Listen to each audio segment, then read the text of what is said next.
Hello, my beautiful community, the Partners of Commercial Fishermen. Whether you're a partner, fisherman, family, friend, industry supporter, welcome back to the Partners of Commercial Fishermen podcast. And if you're new here, I'm your host, Megan Waldrop, and we're thrilled to spend time together again this week. We're here every week, and it's just such a nice, cozy time that we get to hang out, whether you're driving in the car on your way to work, or maybe you're running errands, or maybe you're cleaning the house or picking up the kids, shopping, whatever it is. Thank you for being a part of this community and making us part of your day. And we're continuing today's conversation with part 2. It's a conversation with Stephen Key, a commercial fishing vessel examiner with the U.S. Coast Guard. And if you haven't listened to part 1 yet, I highly recommend going back to listen to episode 1 to hear how Stephen got into this work and why safety gear is overlooked and how partners can actually encourage better habits on board. Also, you're going to get Stephen's direct phone number, his government issued work phone number that you can text a picture of the life raft. If it's a life raft that's aboard and you're not sure if it's secured correctly, you can straight up send a picture to Stephen. He gave us his phone number. It's so great. I put it in the show notes in the last episode. I'll do it in this one as well. But this is how transparent Stephen is, and I really appreciate it. In the second half, we go even deeper. Stephen shares what really happens during a dockside safety exam.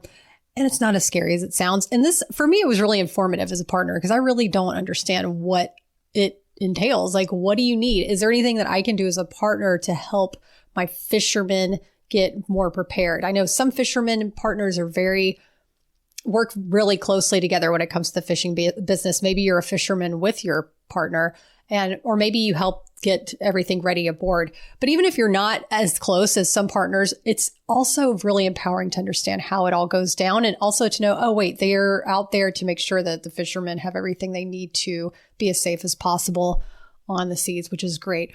We also talk about how to start a productive safety conversation with fishermen and what he wishes every fishing family knew. So whether you're brand new to this life or if you're a seasoned POCF, there's so much good stuff here to help you feel more confident, informed, and connected to your loved one while they're at sea. It's just, isn't that our number one? Always we want to figure out how to get that deeper relationship connection, whether in the off season when they're home or when they're away fishing their butts off and we're maintaining the home, working our butts off, and just everybody's just contributing so much. And it all stems from love, adventure, and this incredibly unique life that we all get to share with each other. So let's get into it and let's dive in. I'm Megan Waldrop, host of the Partners of Commercial Fishermen podcast, an extension of an online community for partners to connect and feel less alone. Our podcast invites fishermen, family, friends, and supporters of the industry to learn, laugh, vent, and hear stories about this incredibly unique way of life. What do you say? Let's dive in.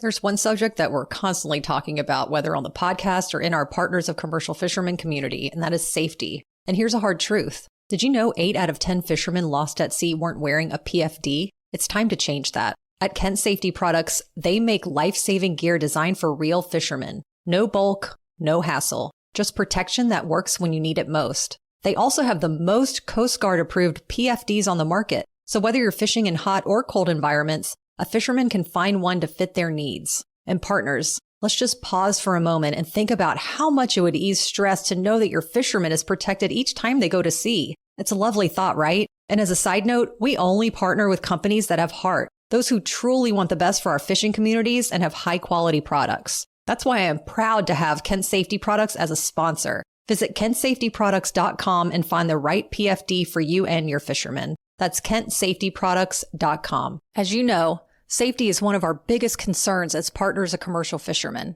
So if you or someone you know has been injured while working on the fishing vessel, you don't have to navigate it alone. Do you know your rights and what happens after an injury? Would you like proactive legal education before issues arise? Need expert guidance before making decisions that could impact your case? Attorney Michael Flynn has been fighting for injured fishermen for decades. And as a side note, we only partner with sponsors who genuinely care about commercial fishing families, which is why I'm proud to introduce Michael as a sponsor of the POCF community. You can contact him today for a consultation at flynnwirkus.com. That's FLYNNWIRKUS.com. And tell him that the Partners of Commercial Fishermen sent you. And we were talking about, the requirements as well. So I was speaking with the women in fisheries in the United Kingdom. And I know the listeners have heard this before if they've been following the podcast, but we were talking about safety. And I told them that our fishermen weren't required to have any kind of PFDs on board and their mouths dropped. They just couldn't believe that because in the UK, you have to wear a PFD. From my understanding from a member of our community in Canada, Canadian fishermen have to have a PFD on board. They're not required to wear them. And from my understanding in the US, they're not required to have a PFD aboard. But from my understanding too, and please clarify, the requirements are an immersion suit and a life raft, correct? And are there any other kind of requirements for safety that are aboard US vessels right now? Well, as far as the life jackets, it depends really on where they operate. On this coast over here where I am, north of Point Reyes, California, is considered cold water year-round. And 59 degrees is the break point between cold and warm, I guess, waters. So by being in cold waters year-round, the requirement is to have an immersion suit. If you're somewhere that is not considered cold waters, and I don't know all the different geographic regions by the technical answer, so I don't want to misspeak about that, but if they're in warm waters, a life jacket would work. If they are on inland waters here, even where it's cold, if they're on inland waters, river fishing or something, or bay fishing that's not outside the jetties, then they are able to wear a life jacket instead of an immersion suit. But it doesn't have to be worn. It just has to be on board. Obviously, we encourage everyone to have a life jacket and wearing it while you're on deck, but you're talking actual requirements. There's where they are required to have an immersion suit. They are not required to have a separate life jacket. But if you're getting towed in, the Coast Guard's going to tell you, have everyone don a life jacket. And if you don't have one, that's going to be kind of hard to do. And if you have to go up on the bow of the boat and, catch that tow line, they're going to pass over to you. You're already out there, probably dead in the water, bobbing around sitting in the trough, rolling back and forth, and you need a life jacket to do those kind of things because you're not making way like you normally would be. You can't steer into the seas if you're just bobbing around. And crossing hazardous bars and things like that. So everything is situational, and you're asking about from the regulation side. It depends. The life raft also it depends. Generally speaking, the boats have to have some sort of survival craft. It might be a life float or buoyant apparatus. Most everybody out here where I am, they either use the exemption to not have to have anything, or they go ahead and get the full-blown life raft. But some of the smaller ones do the buoyant apparatus or inflatable buoyant apparatus. And I can't say I see many traditional buoyant apparatus or life float setups, and those are the big rings, kind of known as shark feeders. Right. Oh wow. Okay, shark feeders. That's helpful. Yeah. Well, yeah. And we don't see them down here. Well, I should say up here. I know they have them in some areas. It's just most of the boats up here, they deal with the cold water and they want to be in a raft. If they're not on their boat, they want to be in a raft, right. Not something where they're dangling their feet in the water. Yeah, absolutely. And so through your AMC trainings, I was wondering, I'm sure you've seen maybe, fishermen or even being on the dock, fishermen maybe having some resistance to wearing PFDs and life jackets.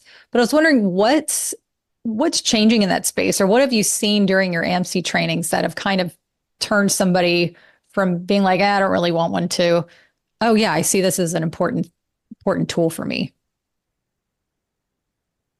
What's changing? Well, a lot of things are being given away. I know you talked to Laura Kensel about the program that she was doing, and they recently had a thing with an immersion suit testing and exchange program. I know that's not necessarily life jackets, but kind of the same deal where these different agencies or extension offices they've been able to obtain grants to offer free or significantly reduced prices on life jackets. And if somebody gets it free, they're a lot more likely to wear it because, first of all, they have it on the boat now and they didn't have to pay for it. And, it's kind of hard to sell somebody on, you need to go buy this $300 inflatable life jacket. So that's a tough sell. But if you can hand it over to somebody, they're a little more likely to wear it. Some of the older fishermen they're aging out, and they went through the times, back in the 80s and earlier, the number of vessel losses and loss of people, it was so much worse than where we are now. Mm. And, a lot of them they've survived some bad things. And they all know somebody who hasn't, but it was more of like, well, if it's my time, then it's just my time. I'm not wearing a life jacket. And the attitude is still out there a little bit. Usually what we see is when some of the younger people come in, they go through training, they're a little more receptive to it. They're not as worried about the stigma, the macho, I'm not wearing a life jacket. But having the families encourage it, I can't emphasize it, reminding somebody, because an example of that would be, we'll do an exam on a boat, and I told you that we've started to see different generations come on, and oh yeah, my kid's on here now. We got to make sure everything's safe. I'm like, well, you probably should have been doing that back before your kids were on here because they were at home wanting you to come back. However, at least you're steps in the right direction. So we see things like that, having their kids come on board or even grandkids. But so may I ask you a quick question? Oh, go ahead. Yeah. I was wondering why in the 80s why were there more fatalities or any kind of vessel sinking in the 80s compared to now? What's the difference? Well, the Fishing Vessel Safety Act started requiring a lot of things, safety items that were not there before, life rafts and immersion suits and things like that. That's one of the things. The other thing that, as much as people don't like to hear about regulation, restrictions on fisheries actually being beneficial, it really was when they quit having some derby fishing and they went to more of a quota-based system. And I know everybody would argue a lot of these different points, but when they changed, it wasn't a free-for-all. People, and they have different windows of whether they can choose to go out in because they have a set amount they can go get rather than it's first come, first served. They can make safer decisions based upon, I'm still going to be able to go out and get my catch. I don't have to go out there in something that's too rough for my boat or my experience or just too rough for anybody. So that coupled with the safety regulations that came into effect, that's probably the main reason I would say. Wow. That's amazing. It's good to know. Yeah. Regulations, as much as they can be pains in our butt, are here to also help us to make sure our fisheries are going to be plentiful. And I think the biggest, one of the biggest reasons that fishing families are frustrated with regulations is that a lot of the times they're not being shown the data to back up certain laws that are being impacted to the fisheries or anything like that. And so I know one of the biggest frustrations is that there's no transparency there, and the lack of communication and also even understanding what the needs are between not only the fishermen, but researchers and scientists, and then the government officials. It's like how the ultimate goal is like, how can we communicate more clearly? And if anybody's listening who's in any of one of those tiers, I would love to have you on the podcast so we can figure out how we can all communicate with each other better. Because we're here because we all want to have a safe fishing and bountiful seasons for years to come. And so knowing that there's positive sides to that as well. It's not just all getting after the fishermen, even though I know at times it does feel like that. So I want to go back about, I was talking about the impact that partners and families can have on safety. And for partners that are listening, I'm going to share some more gentle, effective ways to encourage fishermen to take safety more seriously without starting an argument. And I've done this in a past episode as well, but I'm going to share it here as well. So here's an example. You can say a PFD won't slow you down. It'll keep you in the game. Number 2, you're more likely to drown from falling overboard than from any storm or sinking boat. 3, you're not planning to fall overboard. Nobody does. 4, your family wants you home every trip. 5, almost every fisherman who drowned wasn't wearing a PFD. It's so intense, these stats. Number 6, wearing a PFD increases your chance of surviving an overboard fall by 80%. I mean, 8 out of 10 fishermen who fall overboard and who were lost at sea weren't wearing a PFD or safety gear. It's really mind-blowing. Number 7, more fishermen are wearing PFDs now because they've seen too much. And number 8, you're too good to lose to something preventable. I think that's what really POCFs want to say. It's like, what can we do? Put on the freaking safety gear for our peace of mind too, just so we know that you're going to be okay. And I'd love for you to talk more about the influence that these loved ones have. And have you seen these influences to their safety habits in person? Can you talk more about that? Well, it's hard to find specific examples where the families have had that direct impact. Occasionally, I see a little bit more when I go on an exam and the spouse is there. And I'd say 9 out of 10 times that's going to be a much better dockside safety exam because they're involved in it. They may or may not be part of the fishing crew, but they're involved in it, and they have the buy-in. They're fully involved in it, and they support the safety stuff, and they want to know about how the safety equipment works. We talk about it, and I know that they encourage it, and if they need something, they want to know about it, and they want to go get it. One specific story, it's kind of a reverse. It is a family thing, but it's not typically, it's not necessarily a spouse, but I want to share the story anyway because there's actually a video about this survivor story that NIOSH put out. The guy was on his boat. Actually, they weren't on their boat. They were on a larger boat that they contracted with for their dump day for the crab pots because their boat is too small to take all their pots out. So they got a bigger boat to help them take their stuff out. Now, this particular one, he fell overboard.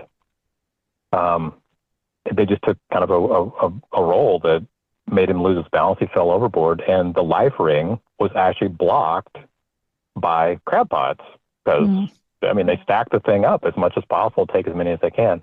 Right. So they didn't have anything to throw to him. And because they had the training that we keep talking about, he had actually put a life jacket on. He thought he was going to die when he went over, but the life jacket brought him back up. He was saved, but his son was on board at the time. And, they're both interviewed in this video that NIOSH made. And you can tell this was several years later when they did this video that his son, who also basically has kind of taken over their boat now.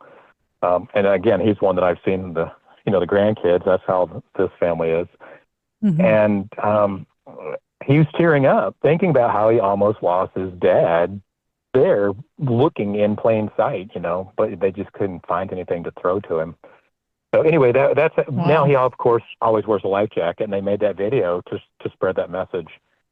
But you mentioned it earlier. The families, they come to the training themselves, or they come to part of it showing their support. Like when we do the in-water part where they're swimming around in their suit and they're flipping the life raft and they're doing all this stuff. The women are out there, whooping it up, having a good time, and they bring their kids and they're showing them, daddy's out there doing this stuff. And so we see a lot of that where the family supports things. And in the larger areas, they have the family, it may be a spouses club, or it may be the family group that, they encourage things and they offer those grants and different ways of fundraisers to help provide life rafts, or not life rafts, but life jackets for, crews to wear, so that they, people that can't afford it when they're starting out, or even if they can't afford it while they've been fishing, and just to give them that chance to do it. So that's probably the main way I see how the spouses have been involved, but we can always use more. And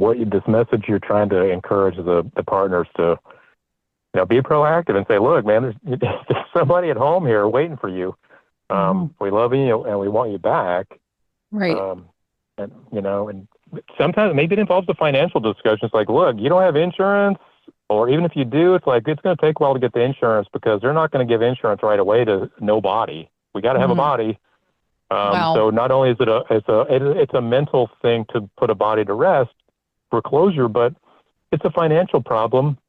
And, you see so many people that have a GoFundMe account, which is awesome that they can do that, but we'd much rather you not need to do it. Right. And that's how spouses can help is have those conversations and be the nag, or find those gentle ways, like you said, because you don't want to start an argument. Approach it the right way, knowing your spouse or partner how you can talk about it. Right. But it's definitely worth the time. Yeah, absolutely. And for captains too, the liability with your crew, you obviously want to keep your crew safe. And so, yeah, there's so much to it. Obviously, love keeps us safe. That is number one. That's what's going to make the biggest impact here. And so you talked about the dockside exam, and I love that you said that there's POCFs there.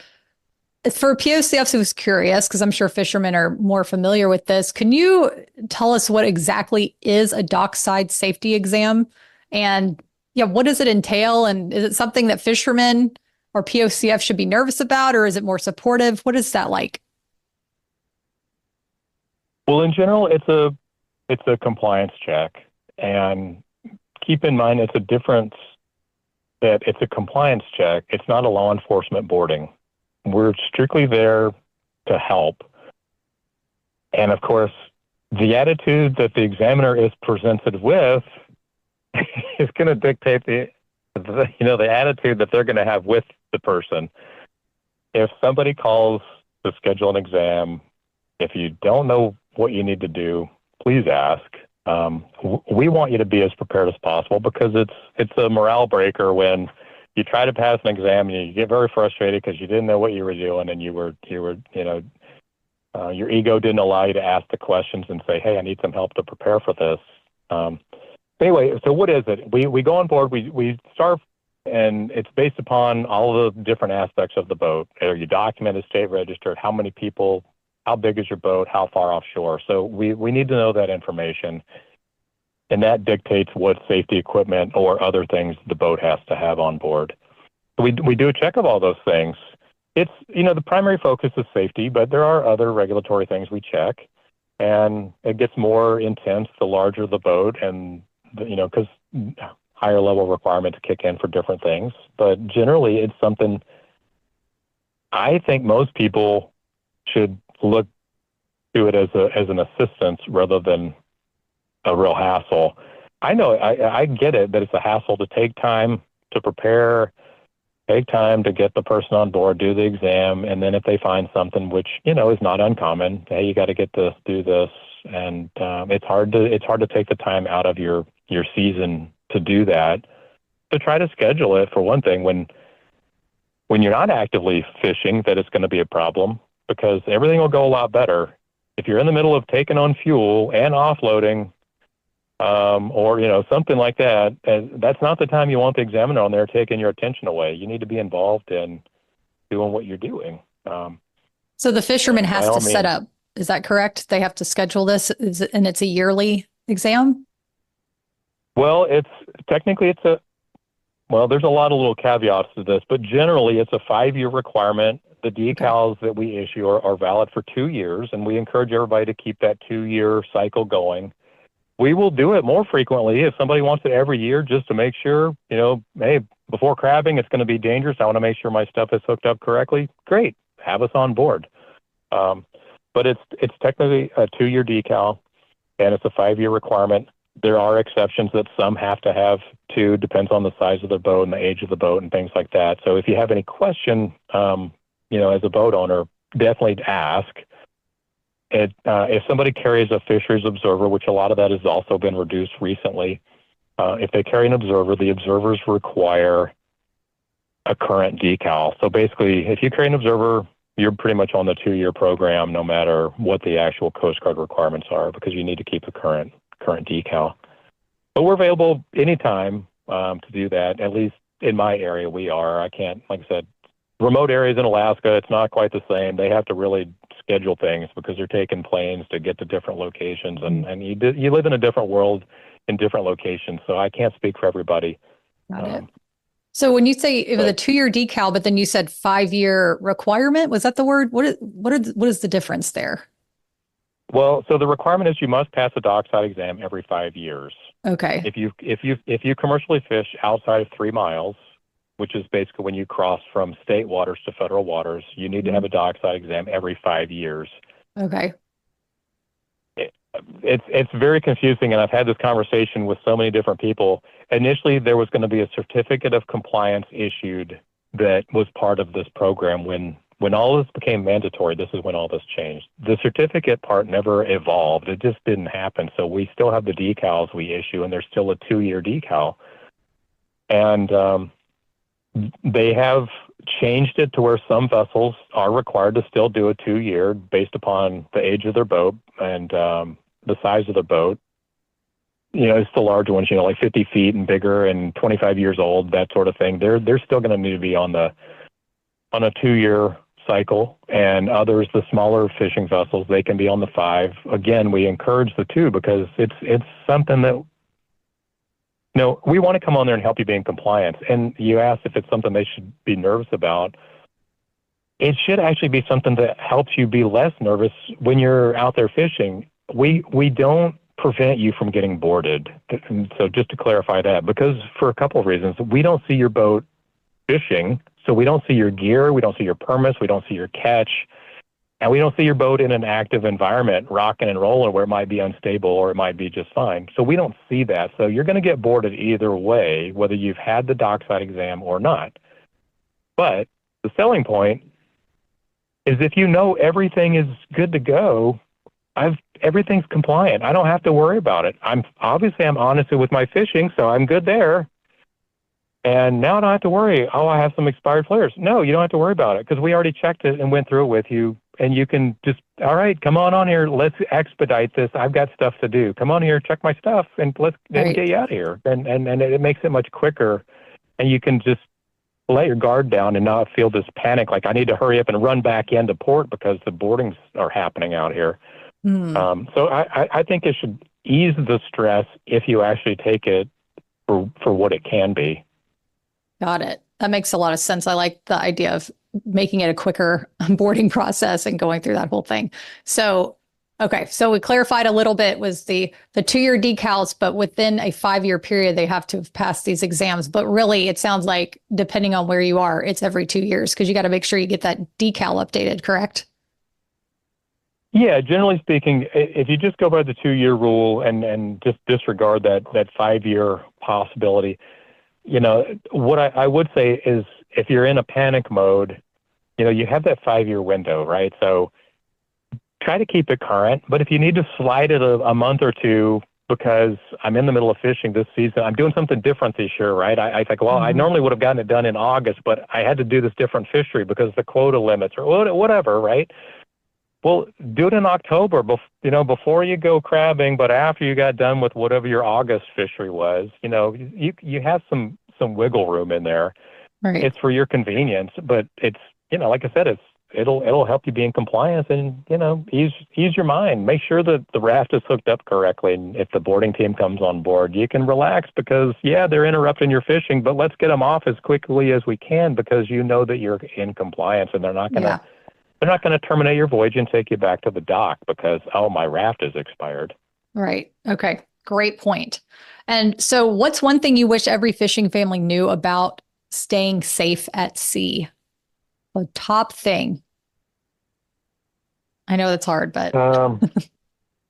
Yeah. Well, I think it's, better than I do with fishing.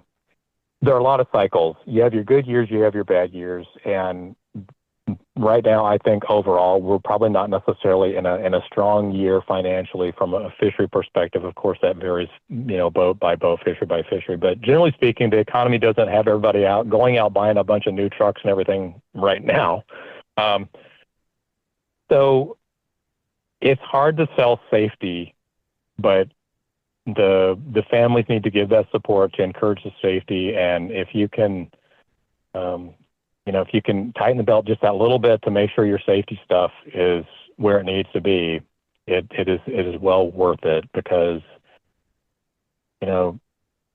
it's priceless to have somebody come home. And, the fishing seasons come and go, but we want everybody to come back, and the families obviously want the fishermen to come back. So the encouragement and we really don't have that extra money, but you know what? We need to spend the money to get this stuff up to date so we're safe. Or I'm sorry to change that topic, but one other thing that we do, I since we're talking about financial stuff, yeah, I try to help somebody save money too. If they've been buying stuff that they don't need, I'm going to help you figure that out. An example would be your flares, right? You may buy flares that are perfectly good to go beyond 50 miles, but they're a lot more expensive if you fish inside of 50. Buy the cheaper stuff.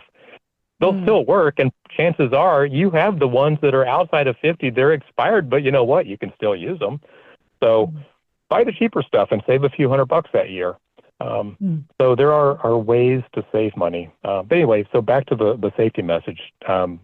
Encouraging the people to take that time, even though it's a tough sell, and it's really tough to take the time out of your busy lives, but do the safety training, buy the right equipment that you need so that you'll make it back home.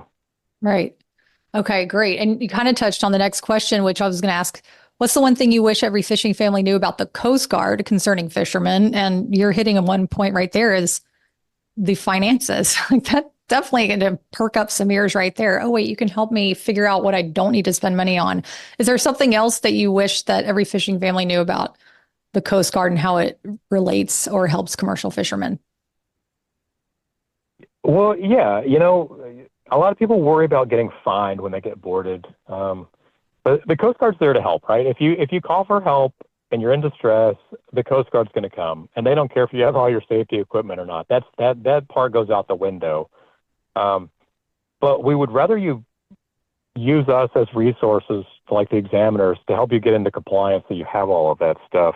And it's not from the financial perspective, really, but for that, it's to make sure that you come back, because we're there to give you the training on how to use it if you just don't know, or if you need your crew to get trained and do things like that. But we want to prevent the problems that cause you to call the Coast Guard to come get you. We want to make sure that we can prevent those things as much as possible.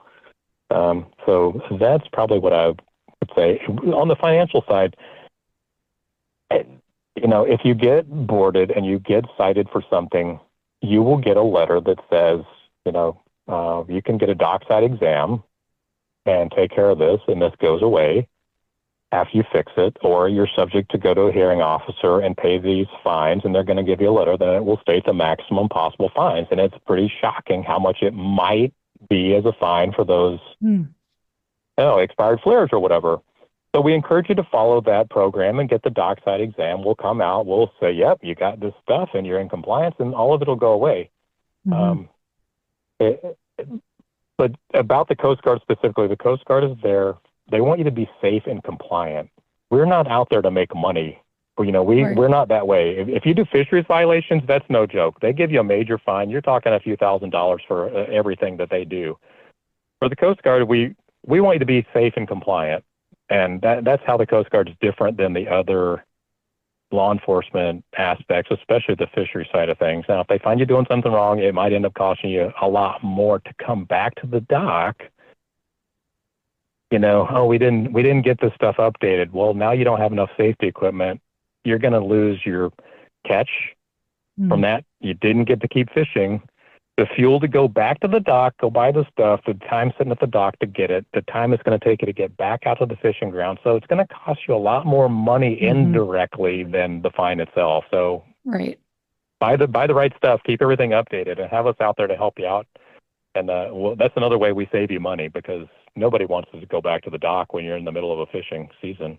No way. That's for sure. And on that note, if someone wants to reach out to, well, we know how to get to you because you gave us your phone number, which has been great. But if they want to reach out to the local Coast Guard safety examiner or the Coast Guard, what's the best way to do that? The best way to find your local examiner is on our website that runs out of our district office. It's fishsafewest.info. So fish safe, S-A-F-E, west, W-E-S-T.info, I-N-F-O, fishsafewest.info. For one thing, there's a checklist generator on there that people can go on and find out what safety equipment they need to prepare for their exam. And there's also videos associated with that checklist to further explain those things. But to find your examiner, one of the tabs on that page, one of the links will direct you to finding your local examiner, and it'll end up being a PDF file of the entire Coast Guard, so you can find whichever one applies. If you normally run out of California, but you make it up to Brookings, and you need to find my phone number, it's up there. Those sorts of things. So everybody that does this job has a phone number listed in there and their emails as well, so they can call and schedule that. Amazing.